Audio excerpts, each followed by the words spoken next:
బహిరంగంగానే ఇలాంటి బొత్స లాంటి వాళ్ళు మినిస్టర్ల హోదాలో ఉండి కూడా ఇలాంటి కమెంట్లు చేస్తున్నారు అంటే ఇక వీళ్ళ తీరు, వీళ్ళ యాటిట్యూడు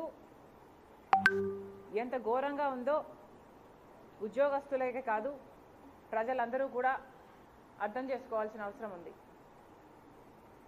ఈరోజు ప్రభుత్వ ఉద్యోగస్తులు ఇంతమంది లక్షల మంది ఉండి కూడా అసంతృప్తిగా ఉన్నారు అన్నమాట వాస్తవం. వారి గొంతుని నొక్కేస్తూ వారి హక్కులని కాలరాస్తూ ఈరోజు ప్రభుత్వం వ్యవహరిస్తున్న తీరు దారుణం. ఇన్ని సంవత్సరాలుగా జగన్మోహన్ రెడ్డి గారు అమలు చేస్తానని చెప్పి కూడా ఇన్ని సంవత్సరాలుగా వాళ్ళు మాకు సిపిఎస్ వద్దు, మాకు ఓపీఎస్ఏ కావాలి అని వాళ్ళు ఇంతగా అడుగుతున్నా, వాస్తవానికి కొట్లాడుతున్నా, పదే పదే ఈ అంశాన్ని లేవనెత్తుతున్నా ప్రభుత్వ మొండి వైఖరి వల్ల ఈ రోజు వరకు వాళ్ళను తిప్పించుకుంటున్నారు తప్పితే వాళ్ళ మొర వినింది లేదు, ఆలకించింది లేదు. మరి 5 సంవత్సరాలు ప్రభుత్వంలో ఉన్నారు. మరి 5 సంవత్సరాలుగా వాళ్ళ డిమాండ్స్లో ఏ ఒక్కటైనా మీరు నెరవేర్చారో లేదో ప్రభుత్వం సమాధానం చెప్పాలి. పోనీ ఒక్క విషయంలోనైనా మీరు వాళ్ళ తరఫున నిలబడ్డారా? వాళ్లకు మేలు చేశారా? ఏ విషయం తీసుకున్నా కనీసం వాళ్ళకు టీఏ డిఏలు కూడా మీరు ఇవ్వటం లేదు. ఎన్ని విషయాలలో ఈ ఉద్యోగస్తులకి మీరు బకాయిలు ఉన్నారో ఒకసారి వెనక్కి వెళ్ళి రికార్డ్స్ చూడండి.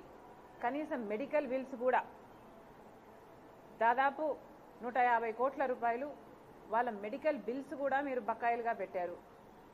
లీవ్కు సంబంధించి 2000కు పైగా ఎంప్లాయీస్కు చెల్లించాల్సిన అవసరం ఉన్నా ఇంతవరకు చెల్లించటం లేదు.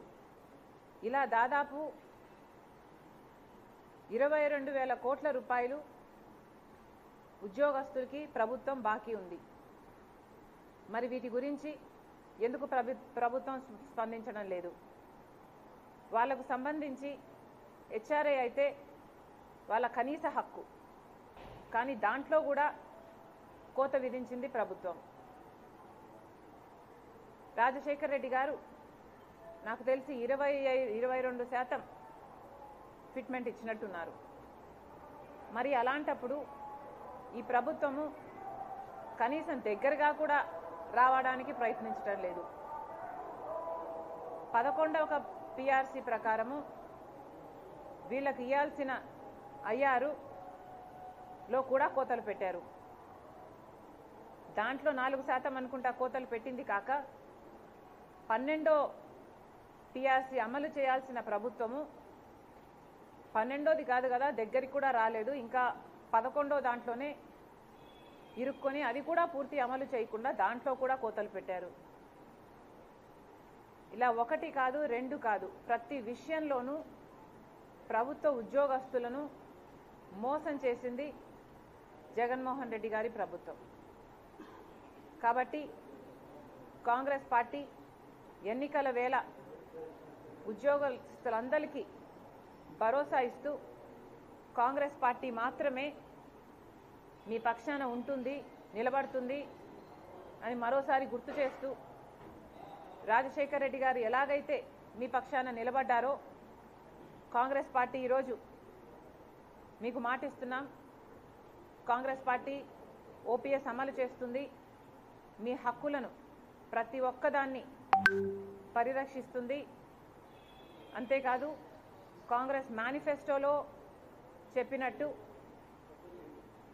ఏవైతే రిజర్వేషన్లు ఉన్నాయో 50% రిజర్వేషన్లు, ఎస్సీ ఎస్టీ ఓబీసీ రిజర్వేషన్లు ఉన్నాయో ఆ క్యాప్ను కూడా రేస్ చేస్తాము అని కాంగ్రెస్ మేనిఫెస్టోలో ప్రకటించడం జరిగింది. ఈ 50% విమెన్ రిజర్వేషన్ కూడా అమలు చేస్తామని కాంగ్రెస్ మేనిఫెస్టోలో ప్రకటించడం జరిగింది. వీటన్నిటికీ మేము కట్టుబడి ఉన్నాం. అంతేకాదు ప్రభుత్వ ఉద్యోగాలు కూడా దేశం మొత్తం 30 లక్షల ఉద్యోగాలు ఇంకా ఖాళీగా ఉన్నాయి. అవి భర్తీ చేస్తామని కాంగ్రెస్ మేనిఫెస్టోలో ప్రకటించడం జరిగింది. రాష్ట్రంలో ఉన్న 2 లక్షల పైన ఉద్యోగాలు కూడా భర్తీ చేస్తామని మరొకసారి గుర్తు చేస్తూ, కాంగ్రెస్ పార్టీ మాత్రమే మిగతా అన్ని సెక్షన్స్కి అండగా ఉండినట్టు ఉద్యోగస్తులు కూడా అండగా ఉండే ఏకైక పార్టీ కాంగ్రెస్ పార్టీ కనుక మళ్ళొకసారి ఎన్నికల వేళ కాంగ్రెస్ పార్టీని ఆదరించమని, ఆశీర్వదించమని కాంగ్రెస్ పార్టీ అధ్యక్షురాలుగా వైఎస్ షర్మిలారెడ్డి గారు మనస్ఫూర్తిగా ప్రార్థిస్తున్నారు. థ్యాంక్ యూ అమ్మా. Thank you guys.